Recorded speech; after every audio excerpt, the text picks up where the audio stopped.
In today's lesson, we're going to be learning about classes and objects. Up to this point, you've been working mostly with strings.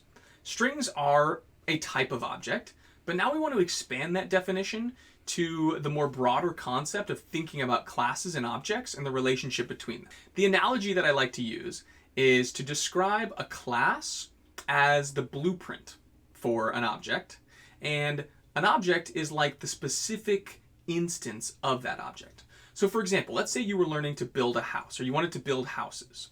First, you would draw up a blueprint. This is your plan, this is your design, and this generally tells you an outline of what every house is going to look like. But then, when you actually build a house off of that blueprint, it's going to have specific characteristics. It's going to have what type of material you use. You're going to be able to feel the house, you're going to be able to see it, you're going to be able to add paint to it, right? Those are the things that make that a physical object versus just a theoretical class. So the other thing that's interesting about classes is that from one blueprint, you can make as many houses as you want. The same idea applies with classes and objects. You can make as many objects of a given class type as you want. And they're all going to share some similar characteristics. So when we start talking about objects, we're going to talk about how you define them by their state and their behavior. The state is like, okay, what are the details of this object? You know, if it's a house, how many doors does it have? How many windows does it have? What color is the paint? And then we're also going to define them by their methods. So methods are the behaviors of an object, and basically that tells us, okay, how do we use this object in our program? And what functionality, what abilities does it come with? So that's your introduction, and now let's dig into looking at classes and objects. Today's lesson is more of a theoretical, big picture lesson. We're going to be talking about one of the biggest ideas in Java, which is the idea of objects, the idea of object-oriented programming. And so I want to make sure that before we go into the content that I connect the ideas in this lesson back to some of the previous things that we've been talking about.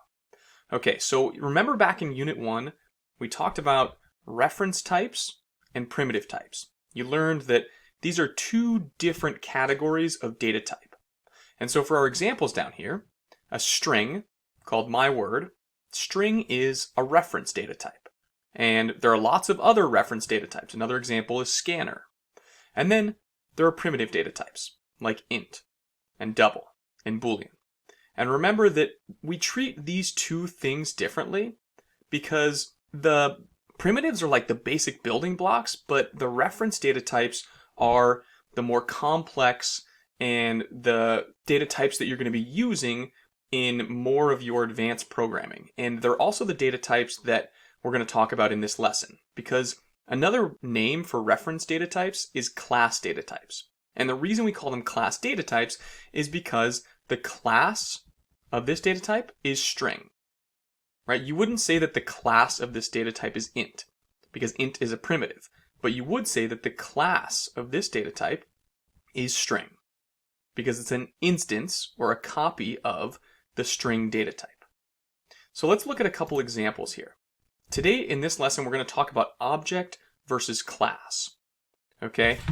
So in these four examples, I want to go through and highlight the difference between those two things. So the idea here is essentially that an object is one copy of a given class. So let's take this first example. String myword equals new string, and it has the letters Java in there. In this example, string is the class type, and myword is the object. Now, up to this point, you've referred to myword as a variable. And it is a variable, but it's a special type of variable called an object. And we call it an object because it's not just one piece of data like an int or a double. It's actually a much more complex data type that has potentially methods that come with it and also could store more than one piece of information. And so now we're going to give it a larger name, or a more important name, which is an object. Okay, this next example, we're creating a scanner called scan and set it equal to a new scanner.